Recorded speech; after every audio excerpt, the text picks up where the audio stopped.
Madame, Monsieur, bonsoir et merci d'être sur Equinox Télévision. Je vous souhaite la bienvenue aux 20h, le tout premier 20h des jours ouvrables de cette semaine. Croisade contre les églises qui évoluent à marge de la réglementation en vigueur au Cameroun. La campagne se poursuit à Yaoundé et ailleurs. Les victimes dénoncent une chasse aux sorcières. Rentrée scolaire 2013-2014, la mesure ne fait pas l'unanimité. Les inscriptions sont en cours dans les lycées de la ville de Douala. Une situation qui rame à contre-courant avec la prescription du ministre de tutelle qui parle du 2 septembre pour inscrire. Les conducteurs de mototaxi sont désormais soumis à l'obtention d'un certificat de capacité. C'est ce que dit l'arrêté du ministre camerounais des Transports. Qu'est-ce qui coince l'assainissement de ce secteur d'activité au Cameroun? C'est le débat de ce 20h. Je vous retrouve dans un très court instant pour les détails.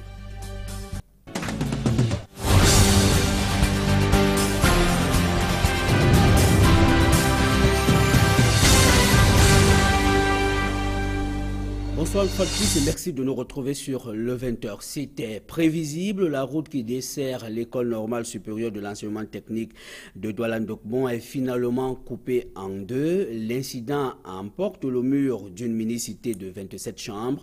Étudiants et autres usagers de la route ont désormais de la peine à passer cet endroit à très haut risque. Des détails dans ce reportage de Sabrina Tchoufa et Flavien Valondongo. Assise devant le portail, cette famille pleure le sort qui pourrait lui arriver après le drame survenu ici. Il y avait les enfants là-bas, tous les enfants sont fuis. Et nous sommes là-bas, là-bas ce n'est plus en sécurité. Tu ne peux même pas accepter pour qu'un enfant sorte pour aller là-bas. Donc nous ne sommes pas en sécurité avec cette place-là. Nous sommes au lieu d'Indokbon à Douala, c'est au Cameroun. L'érosion observée à cet endroit depuis environ 2 ans vient d'aboutir à la destruction de l'axe qui mène à l'INSET, l'école normale supérieure de l'enseignement technique de Douala, emportant ainsi le mur d'une mini-cité de 27 chambres qui jouxte le ravin de près d'une vingtaine de mètres de profondeur. De jour en jour, le ravin vient vers la cité et vers ma porte. Le bailleur nous a dit il faut qu'on libère parce qu'il ne sera pas responsable si quelque chose va se passer. Et ça me gênerait qu'un matin je comprenne que mon enfant est mort parce qu'il y a eu un éboulement de maison, machin, tout comme ce qui s'est passé à Akwa il y a peut-être quelques mois. Je demande aux enfants de libérer. L'argent ne peut pas remplacer l'homme. Pas facile pour les étudiants et autres usagers de cette route qui vivent désormais avec la peur dans le ventre. Ça me fait peur. Je vais faire comment? J'ai pris mon Dieu. Ça fait peur à vous. Même vous, ça vous fait peur aussi, n'est-ce pas, monsieur? Les occupants de la mini-cité sont désormais appelés à aller vivre ailleurs pour éviter le pire. Pour le propriétaire des lieux, des correspondances adressées aux autorités compétentes présentant le risque d'effondrement sont restées lettres mortes. Et depuis qu'il y a eu la première fissure, c'était en 2012 je crois, j'ai eu à les informer. Ils sont tous descendus ici, le ministre est descendu, les ministres sont descendus, puisque le ministre de la ville est descendu, le ministre de l'enseignement supérieur est descendu, et les délégués et tout le monde, ils ont promis qu'ils veulent faire les travaux en sens sèche. Et voilà que le pire est survenu. La route est désormais coupée ici. Elle qui présentait des fissures il y a quelques jours seulement. Aujourd'hui, il est difficile pour les usagers de traverser ou de joindre les deux bouts. Flavien Ndongo, pour Equinox Télévision. Merci Flavien Valondongo. Voici une autre alerte des usagers de l'axe routier qui va de la pharmacie Aquanor au terminus Aquanor dans la ville de Douala continue de voir du noir. Ils s'insurgent contre le mauvais état dans lequel se trouve la route qui relie les quartiers Aqua à Bonamoussadi. Le remblage des nids de poules engagé par la communauté urbaine de Douala aura été de courte durée. Une fois encore, Flavien Valondongo et Samuel Tchoufa. Le quotidien des usagers de l'axe Aquanor à Douala est une équation pas facile à résoudre.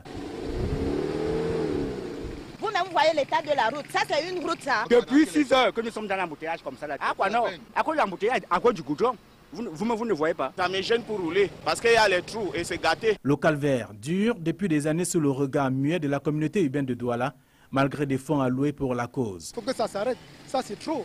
Quoi, je ne sais pas si c'est la commune de le gouvernement ou c'est qui. Tout se passe par ici. Ce matin, le gouverneur passait. Je ne sais pas si c'était rendu compte. Je crois que sa voiture est même calée quelque part là. Vraiment, nos dirigeants ne font rien pour nous. Des nids de poules transformés en petits lacs, voilà qui constitue le malheur des propriétaires des véhicules. Déjà perdu 2 roues sur cette route. Pour une voiture neuve, ça ne sert à rien. C'est de la pourriture. Vraiment, c'est le gouvernement ou le maire, je crois que c'est Douala premier, qui essaye de faire quelque chose. Parce que là, c'est de la merde. Le mauvais état de la route ne saurait améliorer la situation des commerçants ici. On ne parvient plus à vendre, les voitures ne parviennent plus à circuler. Et puis nous sommes dans un pays où il y a beaucoup d'argent. Les immondices de Poselante stockés le long de la route pour le remblage des trous n'est pas fortuit, affirment certains usagers. On portait la boue pour venir verser ça. Ici à Aqua, non. Des grands hommes politiques qui passent leur temps à faire des grands débats télévisés, mais on ne voit pas leurs actes sur le terrain. Bientôt, nous sommes à une échéance électorale. On a mis la terre ici, là. On s'est dit que c'est peut-être pour nous montrer qu'il y aura la route, mais finalement, c'est cette terre-là qui nous rend la tâche plus difficile. Avec le double scrutin à venir, des actes de séduction du genre pourraient se multiplier pour des candidats en quête de voix. Jusqu'à quand devrons-nous subir le martyre de l'axe Aquanord? C'est une question. Et toujours dans ce registre consacré à l'assainissement urbain, encore des casses dans la ville de Douala. Cette fois-ci, ce sont les commerçants du lieu-dit derrière Mbopi qui ont reçu ce matin la visite des agents communaux de l'arrondissement de Douala 1er. Une descente musclée avec pour mission principale dégager l'accès qui dessert l'hôpital du coin. Claude Lecoy et Julie Ngué. C'est un lundi noir pour les commerçants du lieu-dit derrière Mbopi à Douala. Installés à l'entrée de l'hôpital de Bingo, ils ont reçu aux premières heures de la matinée les agents de la commune d'arrondissement de Douala 1er. Ils sont venus les déguerpir de cet espace jadis occupé par ces femmes pour les petits commerces. Pour nous casser comme ça à une rentrée scolaire, qu'elle fasse comment? Il est inadmissible au Cameroun. On ne veut pas le désordre, vous amenez le désordre. Informés bien avant cette descente, les commerçants affirment avoir essayé plusieurs fois des négociations avec l'autorité traditionnelle sans succès. Quand on a commencé le problème, si on nous a demandé de quitter, on a cotisé 500 000 s'il est allé donner des chefs de quartier. Le 500 000, le chef de quartier est venu, il n'a même pas dit ce qui s'est passé. Un agent communal souligne que cette opération vise à dégager la voie publique et par la même occasion faciliter l'accès au centre de santé de cette zone. C'est la libération de la voie qui dessert l'hôpital Bingo. C'est pour l'hôpital Bingo. Ils étaient sommés, ils ont été même enregistrés. Non, la preuve est qu'ils ont eu le temps de libérer leurs marchandises. Vous voyez, vous-même vous filmez, vous voyez qu'ils ont eu le temps de libérer leur matériel. Et nous sommes seulement là pour prendre les épaves. Une bonne action, mais un coup dur pour ces commerçants à quelques jours de la prochaine rentrée scolaire. Cette fois-ci, c'est un drame de mort et d'importants dégâts matériels. C'est le bilan de l'incendie qui s'est produit la nuit dernière derrière la prison centrale de Newbel dans la ville de Douala. Les victimes respectivement âgées de 4 et 6 ans ont péri dans les flammes dont l'origine reste inconnue. Une enquête est ouverte. On n'en est pas encore là après cette grogne chez les employés de l'entreprise Camtener dans la ville de Douala. Les infortunés dénoncent les licenciements abusifs, le non-paiement des salaires depuis 7 mois et le non-paiement des indemnités de licenciement. Des détails dans ce reportage de Steve Eboulé et Viviane Kamwa. C'est pancarte à la main que le personnel de Camtener a pris d'assaut l'entrée principale de l'entreprise. Ils dénoncent les mauvais traitements dont ils sont victimes. Nous sommes à 7 mois d'arriéré salaire et nous avons des collègues ici qui sont à 10 mois parce que M. Ekole a eu à les chasser sans toutefois délivrer un seul papier. Je suis à Camtener depuis 1995. On me met en retraite depuis avril. On ne me donne même pas un franc alors que j'ai plus de 5 mois d'arriéré de salaire. Outre ces revendications, ils réclament le paiement des primes de bonne séparation et la régularisation des dossiers sociaux. À cela se greffent les licenciements abusifs dont les employés sont victimes. Nous avons fait des requêtes, nous avons écrit au gouverneur du littoral, nous avons écrit à l'inspection du travail. Nous n'avons pas eu de suite. Rendus dans les bureaux administratifs, nous n'avons pas pu avoir la réaction du directeur général car absent. En attendant qu'une solution soit trouvée, le personnel continue de faire le pied de grue devant l'entrée principale. Maintenant, dans le secteur du transport par mototaxi à titre onéreux, une nouvelle prescription qui s'ajoute à la batterie de mesures existantes en la matière. Notons que les conducteurs de mototaxi sont désormais soumis à l'obtention d'un certificat de capacité. Cette exigence transpire de l'arrêté du ministre camerounais des Transports pris le 9 août dernier. Le même texte fixe les conditions de délivrance et de renouvellement de ce document. L'obtention du certificat de capacité de la catégorie santé dite MT est subordonnée à une formation préalable, une prescription qui vient s'ajouter à d'autres qui existent depuis longtemps. Qu'est-ce qui coince l'assainissement de ce secteur d'activité? Rendez-vous dans la seconde partie de ce journal consacré au débat. Croisade contre les églises clandestines. La liste s'agrandit dans la ville de Yaoundé. L'arrondissement de Yaoundé 1er est en tête. C'est donc une soixantaine d'églises hors la loi qui ont déjà vu leurs portes fermées sur l'ensemble du territoire national. Hervé Siewe et Marcelin Gangsop. Sur les traces des églises clandestines, 2 quartiers battent les records dans l'arrondissement de Yaoundé 1er. Il s'agit d'Emana et d'Etoudi, aux portes du palais présidentiel. Dans ces 2 quartiers, le sous-préfet a déjà fait sceller une vingtaine d'églises, dont celle-ci, qui a pour seule plaque cette croix qui accueille le reporter. Notre présence attire l'attention d'une dame, visiblement proche de l'entourage du promoteur de cette église. Elle ne se fait pas prier pour se répandre en déclarations fracassantes. Je me sens à 110% à l'aise. Malgré la fermeture? Malgré la fermeture, ce n'est pas de ça que je vis. Puisque c'est que c'est les gens qui sont en train de monter cela pour que plus ça l'air jeune. Comment ça peut les gêner? L'église ne gêne pas? Non, c'est l'église gêne le sorcier. Dans cette église, une dame a même récemment trouvé la mort, plongeant le voisinage dans le désarroi. Il est bien vrai que la femme est morte. On n'a pas trouvé le propriétaire de l'église. Et la femme même est venue avec ses problèmes. Est-ce que, même Jésus, les gens sont morts devant Jésus, non? Est-ce qu'il a ressuscité tout le monde? Est-ce qu'il a guéri tout le monde? Il dit que les églises réveillées, là, on ne dort pas. Chaque nuit, les cris, les pleurs. Ça veut dire que même si tu es malade, on s'en fout. Donc on doit mourir à cause de l'église. Donc il faut fermer les choses là. À l'image de cette église, les autres que nous visitons ont quasiment les mêmes caractéristiques. Absence de plaques, construction en matériaux provisoires, et notamment dans des zones où la promiscuité et l'insalubrité dictent leurs lois.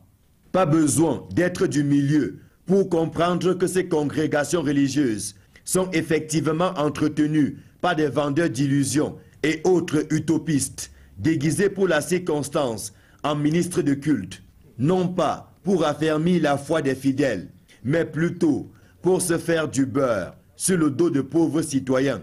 Une navigation à vue dont le gouvernement a enfin décidé de siffler la fin.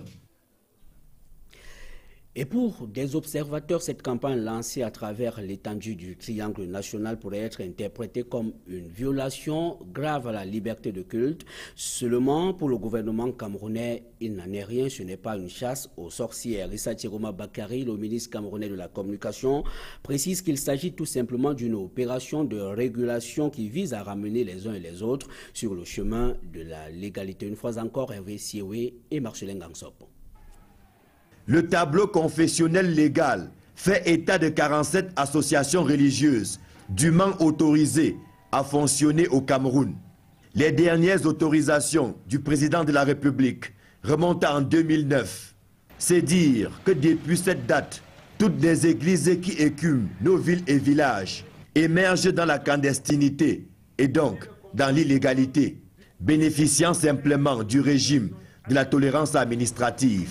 Il s'en est donc malheureusement suivi, à la faveur de cette volonté d'ouverture, une prolifération quasi anarchique d'églises de ce type, charriant des pratiques tout aussi malsaines qu'indécentes, en tout cas contraires à l'objectif d'épanouissement spirituel et des populations, ainsi qu'à la probité morale de l'ensemble de la société. Au rang des pratiques condamnées avec fermeté par le gouvernement, il y a le marchandage des autorisations obtenues par les uns au profit de nombreuses confréries clandestines. Dans ces cas, les locations et cessions ont le vent en poupe.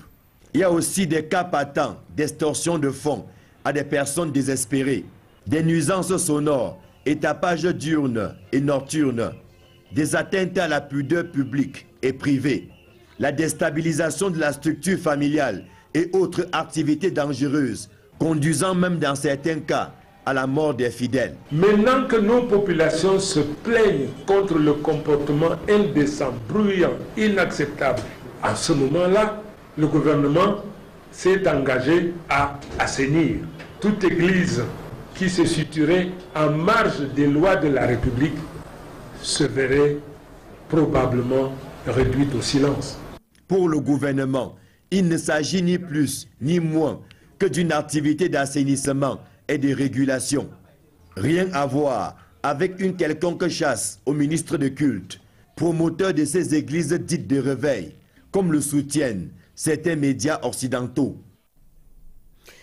Et nous ouvrons ce soir notre série consacrée à la rentrée scolaire 2013-2014 dont la date est fixée au 2 septembre prochain pour noter que des inscriptions sont en cours dans certains lycées de la ville de Douala et ce depuis le 1er juillet dernier. Pourtant, une décision du ministre camerounais des enseignements secondaires, Louis Bapès, instruit les chefs d'établissements scolaires de ne commencer les inscriptions que le 2 septembre, jour de rentrée scolaire. Des détails dans ce reportage de Joël Essengue et Jean-Paul Chouniat.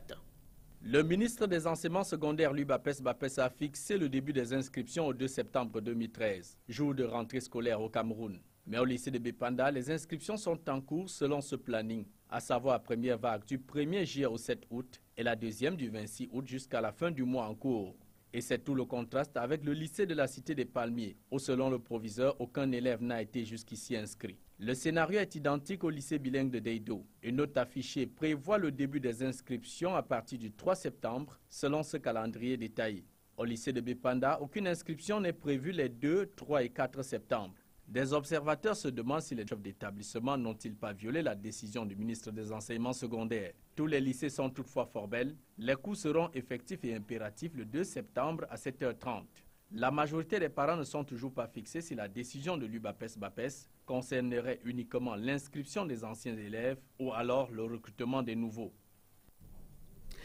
Et maintenant, un tour dans les points d'approvisionnement en manuels scolaires pour remarquer que l'ambiance reste timide dans les librairies classiques et même celles dites du poteau dans la ville de Douala. Les parents se font rares, toute chose qui inquiète considérablement les libraires. Reportage. L'ambiance reste timide dans les librairies et papeteries à quelques jours de la rentrée scolaire à Douala. Ce, malgré le dispositif d'attrait mis sur pied par les libraires.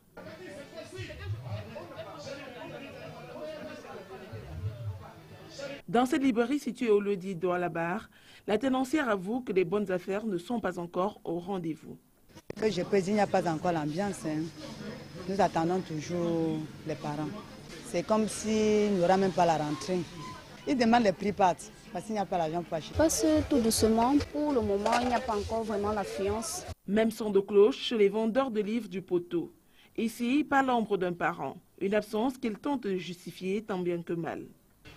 Les activités vont très lentement, déjà parce que par rapport aux inscriptions qui sont prévues le 2 septembre, les parents ne viennent pas. Ils n'ont pas de liste. On ne ressent même pas déjà la rentrée scolaire chez nous, parce que les parents hésitent à venir nous faire des achats. Vraiment, on dirait peut-être que les élèves ne sont pas encore inscrits. Dans tous les cas, libraires et vendeurs de livres continuent de croire que d'ici le 2 septembre prochain, le vent de la rentrée scolaire va enfin tourner dans leur direction. Vraiment, nous gardons espoir. Nous pensons que d'ici quelques jours, avec les inscriptions, les choses pourront changer. Nous espérons que d'ici là, il y aura vraiment l'affluence. Et comment est-ce que les parents d'élèves financent le retour des enfants sur les bancs? Ils font appel généralement aux tontines et à l'épargne pour financer la rentrée scolaire. C'est du moins ce qu'ils déclarent dans la ville de Douala à quelques jours de la reprise des classes. Reportage. Réunir de l'argent pour assurer la rentrée scolaire de ses enfants n'est pas une tâche aisée pour les parents. Chacun y va selon ses prédispositions financières. Maximilien est père de 4 enfants. 2 sont au cycle secondaire et les 2 autres au primaire. Pour préparer la rentrée de sa progéniture, il fait appel aux tontines. Nous faisons des tontines.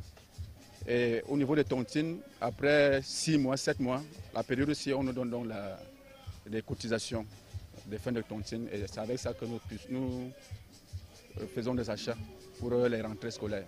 Une technique qui s'avère très souvent insuffisante. Dans ce cas, il faut rencontrer le chef d'établissement, vous expliquer le problème. Et si vous êtes déjà un ancien dans l'établissement, ça va très vite. Il vous comprend et vous demandez un moratoire. Par ailleurs, Moïse Moukete est père de 2 enfants. Il a sa petite astuce pour pouvoir préparer la rentrée scolaire de ses enfants. Mes épargnes personnelles, puisque pour moi, ma rentrée scolaire se prépare dès la fin de l'année antérieure. Tant que l'école va bien, il y a les congés du mois de juin, dès je commence à préparer la rentrée de septembre. Tout comme ses deux parents, Moïse et Maximilien, ils sont nombreux les parents qui multiplient les tactiques et astuces afin de trouver les financements nécessaires pour préparer la rentrée scolaire de leurs enfants. Et les méthodes de financement développées par des parents pour la reprise des cours de leurs enfants restent quasiment les mêmes au Cameroun. À Bertoua, dans la région de l'Est du pays, crédits scolaires et autres découvertes sont autant de voies choisies par ces parents pour financer le retour sur les bancs de leurs enfants. Des détails dans ce reportage de Benjamin Issam. Les rues et le marché central de Bertoua dégagent déjà un bon parfum de rentrée scolaire. Manuels et fournitures scolaires annoncent le branle-bas des prochains jours. Parents et élèves s'y intéressent forcément. Seulement, il faudrait avoir plusieurs cordes à son arc pour espérer maintenir la tête hors de l'eau. Chacun sait où trouver de l'argent pour la rentrée des enfants. J'ai eu quand même à faire des économies pour pouvoir préparer la rentrée de mes enfants. Et je crois que la rentrée est à préparer. Et j'attends le salaire de la fin du mois pour mettre les enfants à l'école. On a dû faire des petites économies et à l'école scolaire. On va prendre tout ça et faire avec. Bien sûr que ce n'est pas facile. Moi, je me suis vraiment affecté psychologiquement. J'ai dû mettre les enfants dans de petits stages.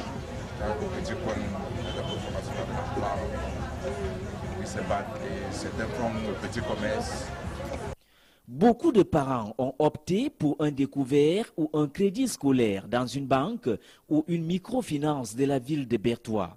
Nous avons plus de 500 demandes qui sont en train d'être intéressées, chacun suivant la réception du dossier. Et d'autres viennent pour des découvertes parce qu'il y a les pensionnés de la CNPS qui attendent au moins 2 virements. Il y a les salariés du secteur privé également. Dès qu'ils prennent les découvertes, c'est déjà largement suffisant pour faire face aux premières demandes. Comme chaque année à la même période, les parents d'élèves de la région de l'Est commencent à perdre le sommeil. Et nous restons dans la région de l'Est du Cameroun pour reparler ce soir de cette attaque du poste frontière avec la République centrafricaine.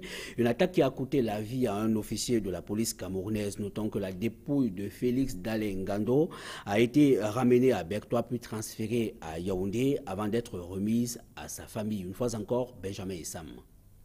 Consternation et nervosité ce 20 août 2013 à la délégation régionale de la sûreté de l'Est à Bertoua. L'officier de police de 2e grade, Ngando Dalé Félix, 47 ans sonné, chef de poste frontière à Toktoyo, arrondissement de Ouli dans la Kadeï, est abattu de plusieurs balles dans son domicile par les soldats de la Séléka au pouvoir à Bangui, en République centrafricaine. Informé de la situation, le délégué régional de la Sûreté de l'Est ordonne la récupération du corps pour Bertoua. Famille, collègues éplorés, en présence de Mme Rachel Ngazan, secrétaire générale des services du gouverneur, assiste au transfert de la dépouille à Yaoundé sur instruction du délégué général à la Sûreté nationale, Martin Bargangele. Le gouverneur de l'Est, Samuel Djiloni Vadibois, s'est aussitôt rendu à la frontière à Toktoyo pour s'enquérir de la situation. Le 19 août 2013, il est 20h, lorsque des rebelles centrafricains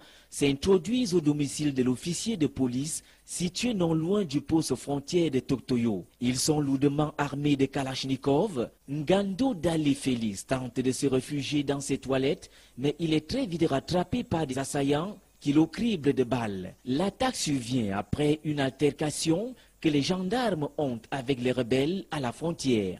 Ces derniers n'ont pas digéré qu'on leur interdise d'entrer en territoire camerounais avec des armes. Ils vont s'exécuter, mais la bâche de leur camion militaire sera retenue à la gendarmerie de Toktoyo. Non contents de ces contraintes et voulant libérer leurs compagnons interpellés plus tôt par les forces camerounaises, ils laisseront le policier Ngando sur le carreau. Une attaque de plus après celle de 2011 et 2012 à Garoboulaye, où le drapeau camerounais et les fichiers du chef de l'État avaient été brûlés et un fonctionnaire des impôts tué. En mars 2013, lors du changement de pouvoir à Bangui, la ville de Kenzo avait subi les assauts des rebelles centrafricains avec à la clé l'enlèvement d'un policier camerounais. Le gardien de la paix principal, Ndjesset Doumtio Gérard, sera finalement libéré après des négociations entre Yaoundé et Bangui. Actualité au-delà de nos frontières en quelques escales. D'abord, le procès de 3 dirigeants des frères musulmans a commencé hier au Caire. Mohamed Bati, guide spirituel des frères musulmans, et 2 de ses députés sont accusés d'incitation à la violence et de meurtre pour des raisons de sécurité. Ils n'étaient pas présents hier à la Cour suprême. Reportage. En l'absence des partisans des frères musulmans, l'atmosphère était calme autour de la Cour. Pour des raisons de sécurité, les dirigeants accusés n'étaient pas présents. Ils sont accusés d'incitation à la violence et de responsabilité dans le meurtre de manifestants durant le soulèvement du 30 juin. Ces accusations ont été rejetées par les dirigeants et leurs partisans.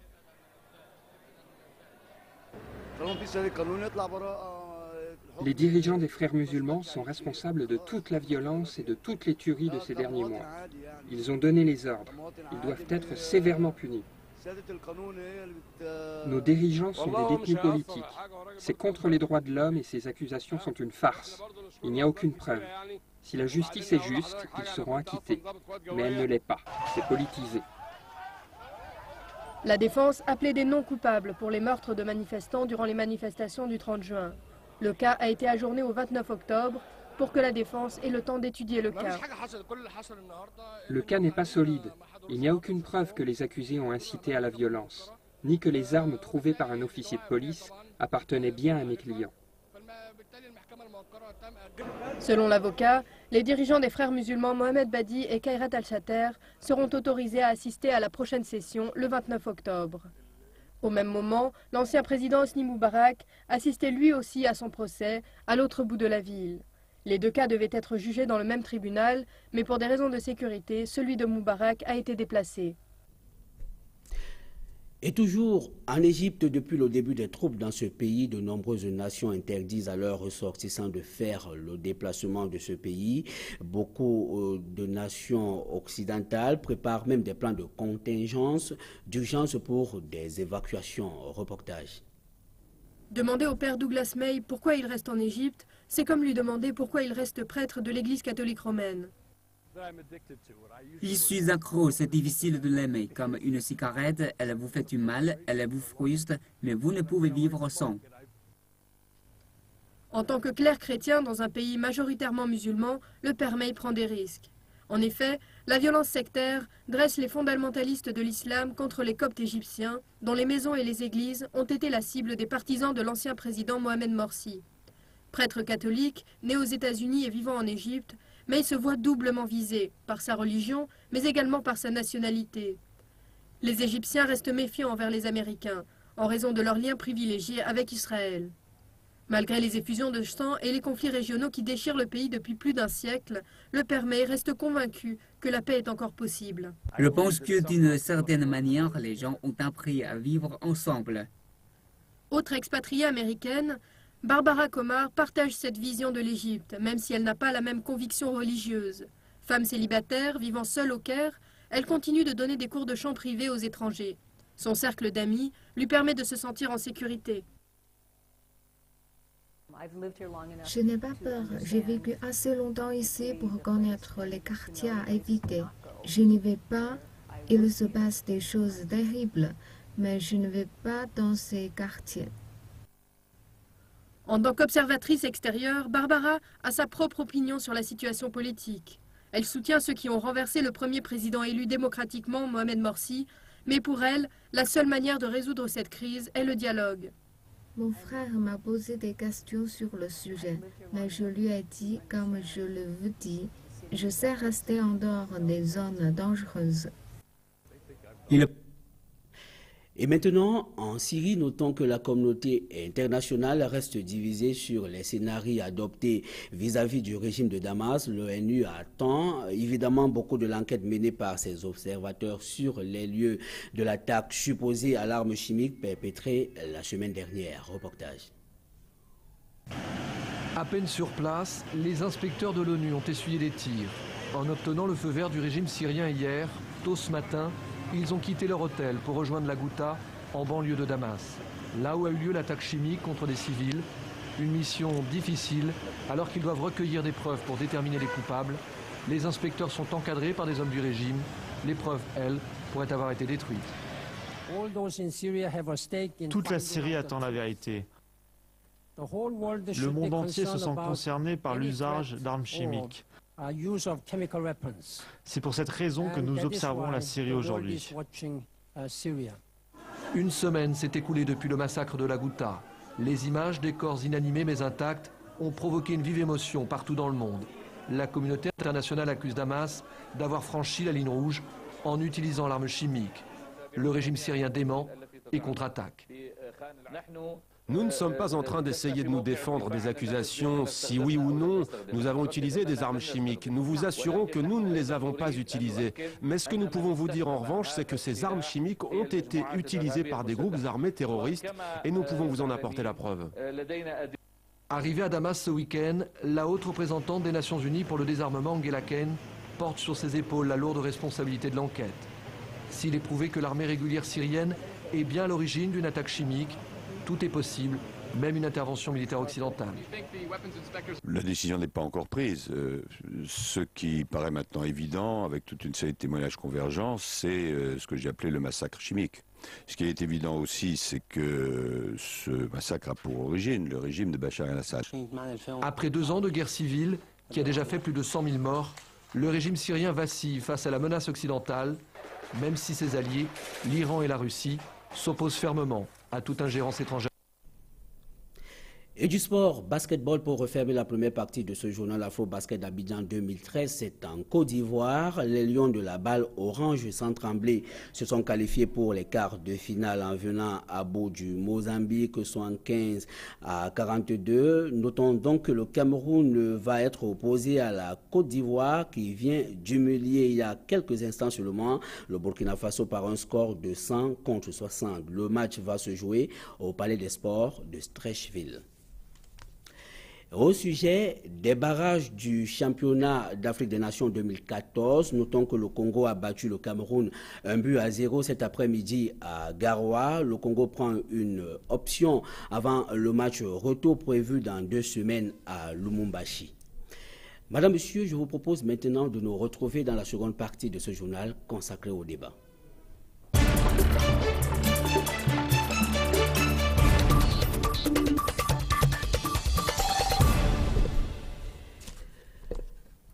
Merci de nous retrouver dans la seconde partie de ce journal consacré au débat. Comme annoncé à l'entame de cette édition, l'assainissement du secteur du transport par mototaxi à titre onéreux avec cette nouvelle mesure qui prescrit désormais, qui assujettit désormais les conducteurs de mototaxi à l'obtention d'un certificat de capacité.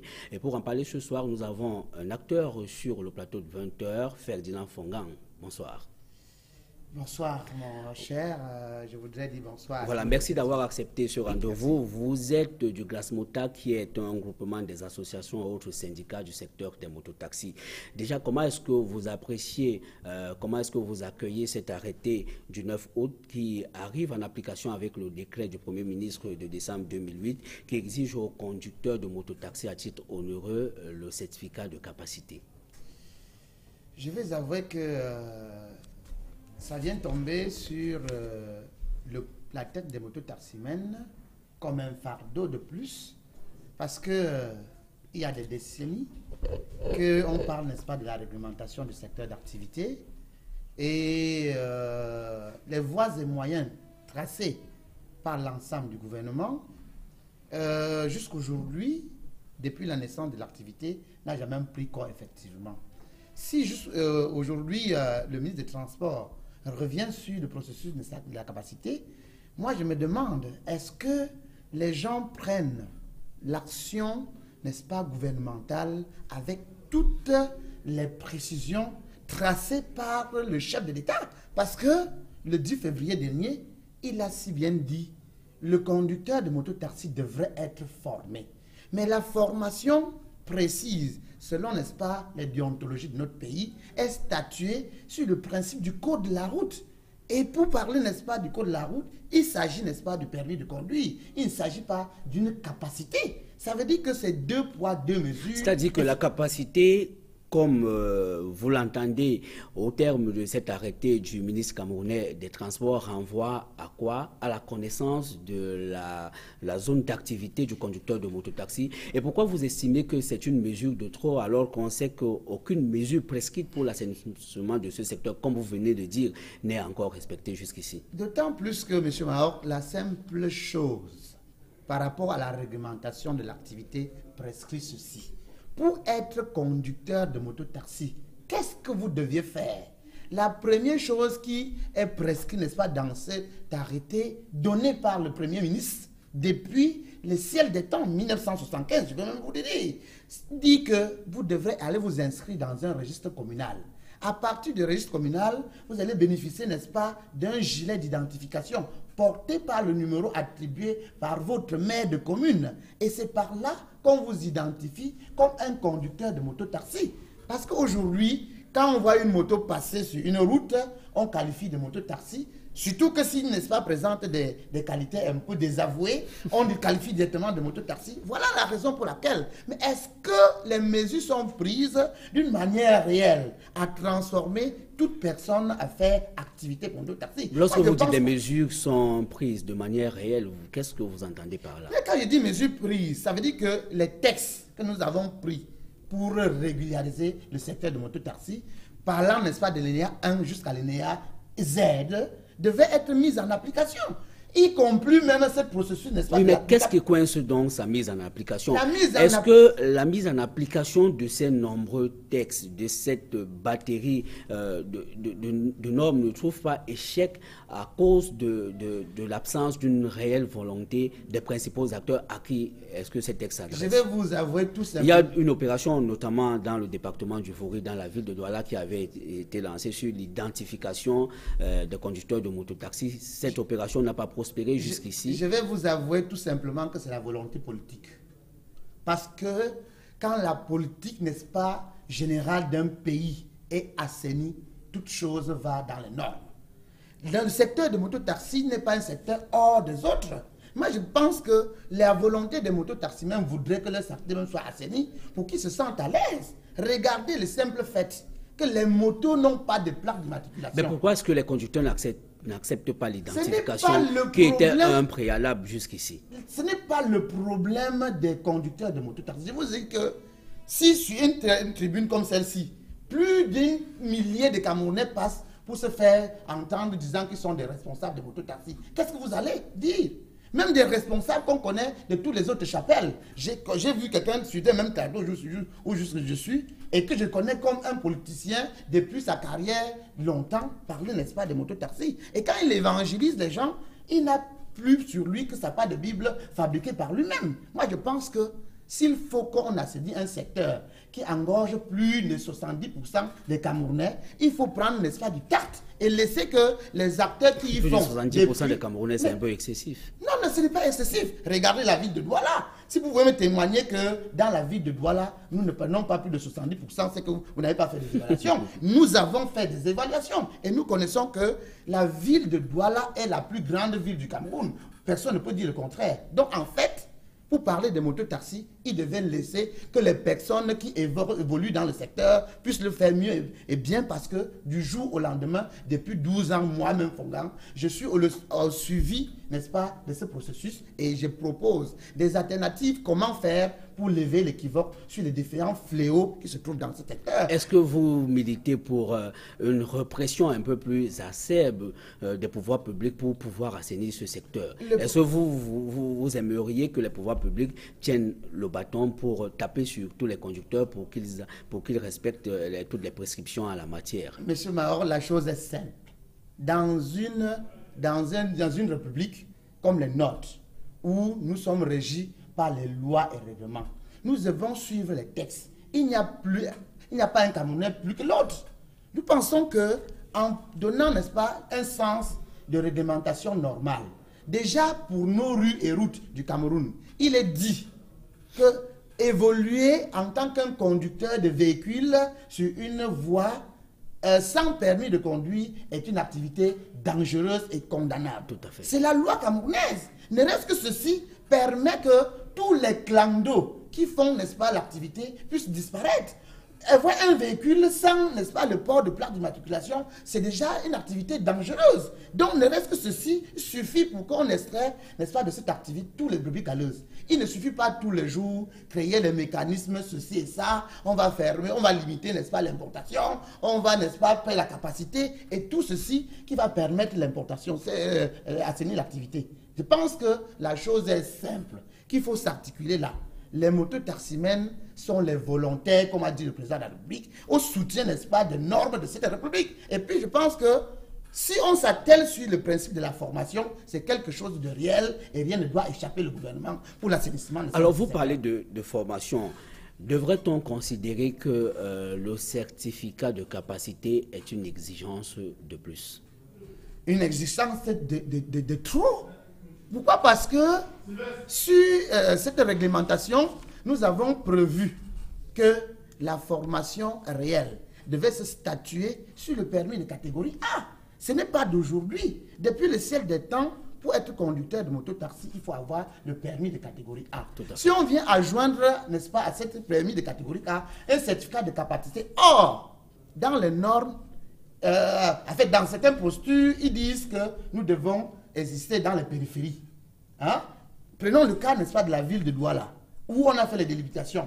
On ne passe plus à Derdo, on ne passe plus à Bonapriso, on ne passe plus à Bonadjor. Et puis on va dire tu dois avoir un certificat de capacité. Mais je pense que ces ministres, vraiment, ils doivent réfléchir un seul instant pour savoir que le pays appartient à tous les Camerounais. Pourquoi est-ce que vous ne comprenez pas, n'acceptez pas les motivations des pouvoirs publics à travers cet arrêté? Peut-être parce que jusqu'ici, l'obtention du permis de catégorie A a connu un petit échec. Il faudrait booster davantage la formation parce qu'il y a une disposition de cet arrêté qui mentionne clairement qui fixe les conditions et les modalités d'obtention de ce document après avoir subi une formation dans une auto-école, et on parle des modules de formation à l'éducation civique et à la citoyenneté, toutes choses qu'on a souvent observées absentes dans le comportement des conducteurs de mototaxi. Je vais avouer ici, M. Maroc, que la chose est simple. Il n'y a pas d'honnêtes citoyens qui aiment s'engager pour, n'est-ce pas, le soutien de sa République comme le conducteur de mototaxi. Ce n'est pas le témoignage de Judas. Moi, je vais vous dire tout simplement que ces garçons qui sont donnés corps et âme depuis 20 ans, ils sont capables, n'est-ce pas, de se réguler pour témoigner de leur crédibilité. Quand vous dites que la formation a été échouée, je suis l'initiateur de cette convention sur le coût de 19 000 pour la formation. C'est un délégué régional des transports du littoral qui a foutu tout dans la merde en faisant, n'est-ce pas, la commercialisation, n'est-ce pas, de ce Ferdinand Fongam, vous êtes responsable de vos déclarations. Je ne voudrais pas qu'on cite les contemporains parce qu'on ne les a pas en face. Je voudrais qu'on s'en tienne à cet arrêté et puis à éplucher, n'est-ce pas, les velléités d'assainissement qu'il se propose d'introduire dans votre secteur d'activité. Maintenant, vous dites, vous mettez tous ces échecs sous le dos des pouvoirs publics. Vous dites aujourd'hui que si ça ne marche pas, c'est parce qu'il n'existe pas une réelle volonté politique pour que cela puisse marcher. Mais vous contrôlez quand même un secteur assez important, un groupement de syndicats et d'associations. Est-ce que vous avez quelque chose à mettre au bilan de vos activités pour assainir ce secteur? Est-ce que vous ne devriez pas militer aujourd'hui, comme vous le dites, en l'absence d'une réelle volonté politique pour une autorégulation? Non, la question est bonne, je suis très satisfait. Vraiment, je peux dire que je sors de cette tribune avec une victoire. Moi, je vous dis, sincèrement, la chose est simple. La mairie de Douala Premier, pour ne citer que ça, vient de faire une convention avec le Grasmota pour la formation des conducteurs de mototaxi sur les mêmes élans que nous avons tracés il y a de cela 5 ans. Et puis, la gendarmerie nationale nous a donné une grande salle auquel on peut abriter plus, n'est-ce pas, plus de 500 personnes et former, et pour qu'ils puissent bénéficier, n'est-ce pas, des permis de conduire. Voilà des exemples qu'on peut démontrer pour justifier qu'on est en train d'aider, n'est-ce pas, à la solidité de la République. Non, loin, n'est-ce pas, de ceci. Je pense que la volonté est totale et les mototaximens ont déjà témoigné de leur foi pour le monde. Merci Ferdinand Fongang. Merci d'avoir accepté ce rendez-vous. C'est moi qui vous remercie et puis je voudrais que ça se multiplie pour qu'on puisse dire davantage de choses aux mototaximens. Merci encore. Madame, Monsieur, merci de nous avoir suivis. C'est la fin de ce journal. Restez connectés sur nos programmes à demain 20h. Bonsoir.